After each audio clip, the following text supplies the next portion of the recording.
ہو سکتا ہے۔ ڈاکٹر صاحب بہت شکریہ آپ کے وقت کا کہ آپ یہاں پہ آئے۔ اور جناب اب کچھ بات کر لیتے ہیں ہم سکن کیئر کے حوالے سے، اور آپ کو پتہ ہے کہ بارشوں کا موسم ہے اور دوسرا سیلاب کی صورتحال بھی ہمارے سامنے ہے، اور بتایا یہ جا رہا ہے کہ یہ جو پانی اکٹھا ہوا ہے سیلاب کا، اور ان علاقوں میں خاص طور پر بہت ساری بیماریاں پھیلی ہوئی ہیں، وہ جلد کی بیماریاں ہیں، باقی بیماریاں ہیں، انفیکشنز بہت زیادہ ہو رہے ہیں جلد کے حوالے سے بھی۔ تو یہاں پہ بھی جب بارش ہوگی، اور ویسے بھی آپ کو پتہ ہے ایکسپیکٹڈ بھی ہے بارش، 11واں مانسون کا سپیل جو ہے وہ ایکسپیکٹڈ ہے، تو جب بارش ہوتی ہے بچے بارش میں نہا رہے ہوتے ہیں، بڑے بھی کیونکہ گرمی ہے تو بارش میں انجوائے کرنے کے لیے نہانے کے لیے چلے جاتے ہیں، تو بارش کے پانی سے کیا انفیکشنز ہو سکتے ہیں وہ بالوں کے حوالے سے یا پھر سکن کے حوالے سے، اس پر بات کرنی ہے ہم نے، کیونکہ خارش لوگ کہتے ہیں ہمیں ہونا شروع ہو جاتی ہے، پھر الرجی ہونا شروع ہو جاتی ہے، تو اس کے لیے کیا ریمیڈیز یا کیا ایسی چیزیں ہیں جو آپ یوز کر سکتے ہیں، اس پہ بات کرنے کے لیے ڈاکٹر کنول جواد ہمارے ساتھ اسٹوڈیوز میں موجود ہیں، ماہر امراض جلد ہے، ڈرمیٹالوجسٹ ہیں، تو ان سے آپ کی ملاقات کراتے ہیں۔ ڈاکٹر صاحب آپ کو ویلکم کہتے ہیں جاگو لاہور میں، کیسی ہیں آپ؟ ٹھیک ٹھاک ہیں؟ تھینک یو سو مچ، میں ٹھیک ہوں الحمدللہ، آپ کیسی ہیں؟ میں بھی بالکل ٹھیک ٹھاک، بس گلا جو ہے نا آپ کو پتہ ہے کہ وہ آج کل ساتھ نہیں دے رہا میرا، باقی تو شکر اللہ کا میں بالکل ٹھیک ہوں۔ آج کل بارشوں کا موسم ہے، مانسون کا موسم ہے، پھر سیلاب کی صورتحال بھی ہے، وہاں پر تو رپورٹس آ رہی ہیں کہ بہت سارا انفیکشن اور جو پانی سے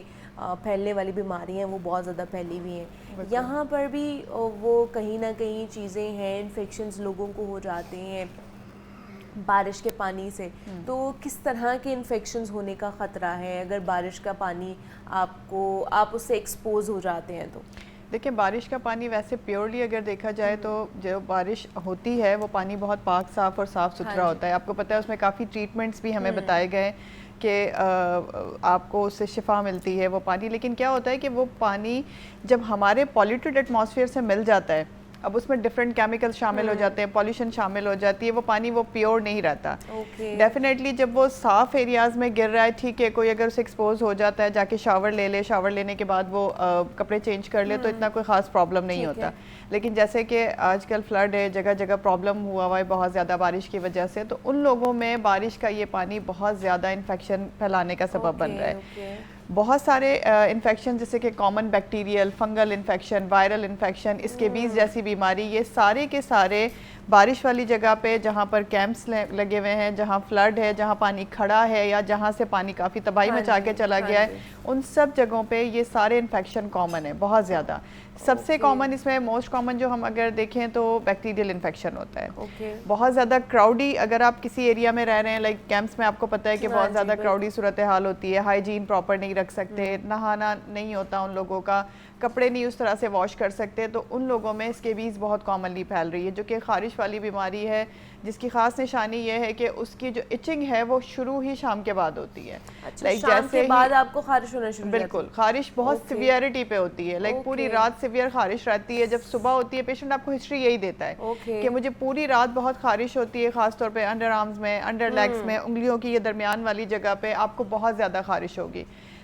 ایسی سب چیزیں ان جگہوں پہ کامن ہوتی ہے جہاں پر بارش ہو، جہاں پر فلڈ ہو، جہاں کیمپنگز ہوں، ان سب جگہوں پہ یہ والے پرابلمز بہت زیادہ کامن ہیں، اور اس میں موسٹ کامن ریزن جو ہے وہ یہ ہوتا ہے کہ کھڑا ہوا پانی یا پھر کراؤڈڈ ایریا اور ہائیجین کا پراپر نہ ہونا۔ ہائیجین کا پرابلم، اور اس میں نہیں پتا کہ وہ جو کراؤڈڈ ایریا ہے اس میں جو اتنے لوگ کھڑے ہوئے ہیں گروپ میں، اور ان کو کس طرح کی پرابلم ہے، ان کو کس طرح کا انفیکشن ہے، تو وہ آپ کو بھی لگ سکتا ہے۔ تو اس پہ مزید بات کرتے ہیں، کالر ہیں ساجد، انہوں نے سیالکوٹ سے ہمیں کال کیا۔ السلام علیکم۔ وعلیکم السلام، جی میم کیا؟ جی میں ٹھیک ہوں، آپ کیسے ہیں؟ الحمدللہ، اللہ کا شکر۔ میم کیا پوچھیں گے؟ میں پسور سے آپ کو بلانگ کرتا ہوں، ساجد۔ جی جی۔ تو سر جی یہ ہے کہ میڈم میں نے پوچھنا تھا کہ ہمارے نا ادھر علاقے میں پانی کافی آیا ہوا ہے، ٹھیک ہے، تو اس کی وجہ سے میرے پاؤں سے انفیکشن ہو گیا ڈیلی گزر کے، تو اس کے لیے کیا کرنا چاہیے، مشورہ دینے کا؟ ٹھیک ہے، یہ جو سیلاب کا پانی ہے اس کی وجہ سے انفیکشن ہوا ہے یا پہلے ہی تھا؟ نہیں، سیلابی پانی سے۔ سیلابی پانی سے پاؤں میں انفیکشن ہو گیا، ناخنوں میں ہوا ہے یا جلد کے اندر ہوا ہے؟ نہیں، اوپر جلد کے اوپر ہوا، وہ ایسا ہوا نا کہ میں شوز پہنتا ہوں، بینک کا امپلائی ہوں۔ زخم بنے، کوئی زخم ہے وہاں پر؟ زخم ہے وہاں پر کوئی زخم؟ جی زخم ہے، ابھی تو کافی ڈیلی انجیکشن لگوا کافی بیٹر ہو گیا،